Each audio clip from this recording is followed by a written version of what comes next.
কি নাচ দেখাইল রে মহিলা কৃষি অফিসার। সিনেমার নায়িকারাও তার নাচের সামনে হেরে যাবে। এমন নাচ না দেখলে মিস করবেন সবাই। মিস করতে না চাইলে পুরো ভিডিওটি দেখতে থাকুন। জীবনে অনেকেই যাত্রাপালার নাচ দেখেছেন, বিভিন্ন কনসার্টে নাচ দেখেছেন, টিভি সিনেমা হলে নাচ দেখেছেন এবং বিভিন্ন মাধ্যমে নাচ দেখেছেন। এবার ব্যতিক্রমী এক নাচ দেখুন আপনারা। সম্প্রতি নাটোর বড়াইগ্রাম উপজেলার কৃষি কর্মকর্তা শারমিন সুলতানার নাচ ভাইরাল হয়েছে। অফিস কক্ষের ভিতরেই তিনি জলসাঘর তৈরি করে মদ্যপান করে নৃত্য পরিবেশন করেছেন। ভিডিওতে দেখা যায় তার অফিসের কর্মচারীদের নিয়ে মদ্যপান এবং বিভিন্ন অশ্লীল অঙ্গভঙ্গিতে নাচানাচি করছেন কৃষি কর্মকর্তা। অফিস চলাকালীন সময়ে অফিস কক্ষেই এমন কাণ্ড ঘটিয়েছেন বলে অভিযোগ ওঠে তার বিরুদ্ধে।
আমি আমার প্রিয় সঙ্গে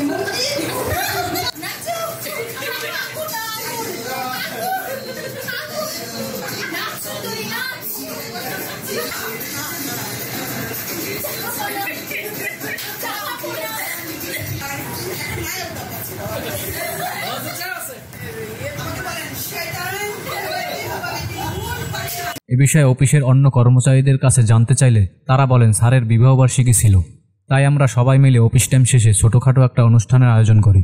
তারা বলেন আমরা কোনো মদ খাইনি, আমরা কোকাকোলা খেয়েছি। অনুষ্ঠানটা হয়েছিল আমাদের স্যারের ম্যারেজ ডে ছিল অনুষ্ঠান। অফিস শেষ করার পরে আমরা এই অনুষ্ঠানটা মানে যোগদান করি। ওদিনকে যে পানি জাতীয় যে জিনিসটা দেখা যাচ্ছে আসলে ওটা কোনো নেশা জাতীয় জিনিস ছিল না, ওটা ছিল হচ্ছে কোক। এ বিষয়ে কৃষি কর্মকর্তা শারমিন সুলতানা বলেন আমার বিবাহবার্ষিকী উপলক্ষে সবাই মিলে অনুষ্ঠানের আয়োজন করেছে। কেক খাওয়ার পরে আমরা সবাই মিলে কোকাকোলা খেয়েছি। ওই অনুষ্ঠানে কোনো মদ্যপান করা হয়নি। তিনি আরও বলেন অফিস টাইম শেষে আমরা অনুষ্ঠান করেছি। সেই দিনকার অনুষ্ঠানটা ছিল আমার ম্যারেজ অ্যানিভার্সারি 2 বছর আগেকার। আমি অফিস শেষে 5:15টার সময় আমার অফিস স্টাফরা কেক নিয়ে এসে আমার সাথে উদযাপন করে এবং পরবর্তীতে আমরা সেখানে প্রোগ্রাম করি। তো সেখানে যে ভিডিওটা আপনাদের সামনে আসে, ভিডিওটা একান্তই হচ্ছে আমরা সবাই মিলে অফিসের সকল স্টাফ মিলে আমরা প্রোগ্রাম করি। আর সবচেয়ে বড় বিষয় হচ্ছে সেখানে যে পানীয়টা আছে সেটা কোনো নেশা জাতীয় কোনো পানি না, এটা কোক আমরা সবাই মিলেই পান করেছি। কৃষি কর্মকর্তার অফিস কক্ষে নাচের বিষয়ে সমাজের সচেতন মানুষরা বলেন অফিস কক্ষে এমন ঘটনা ন্যাক্কারজনক, কোনোভাবেই এটা কাম্য নয়।